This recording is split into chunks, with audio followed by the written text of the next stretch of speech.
اخبار کوتاه، دقیق و مهم روز دوشنبه.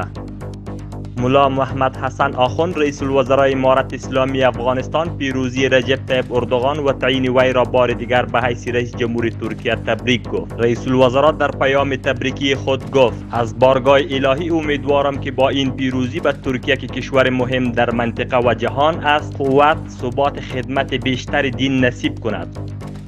سخنگوی امارت اسلامی مولوی ذبیح الله مجاهد میگوید به اساس حکم عالی قدر امیرالمؤمنین حفظه الله معین قبلی عواید و گمرکات وزارت مالیه به حیث سرپرست وزارت مالیه تعیین گردید.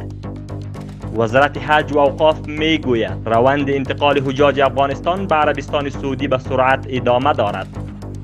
دستگاه معاینات MRI و اکسری در شفاخانه 350 بستر عینو مینه ولایت قندهار فعال و آماده استفاده قرار گرفت. به گفته مسئولین این دستگاه ها با هزینه 45 میلیون افغانی از بودجه وزارت صحت عامه فعال شده است. مسئولین ریاست صحت عامه بلخ میگوید از زمان حاکمیت دوباره امارت اسلامی تا اکنون بیش از 2000 معتاد به مواد مخدر در این ولایت تداوی شده اند و به هزاران تن برای پیشگیری از اعتیاد به مواد مخدر آگاهی عامه صورت گرفته است. همچنان می افزاید 4 شفاخانه در این ولایت برای درمان معتادین فعال است. وزارت عدلیه میگوید 65 فرمان، احکام و هدایت عالی قدر امیرالمؤمنین حفظه الله در جریده رسمی چاپ شده است.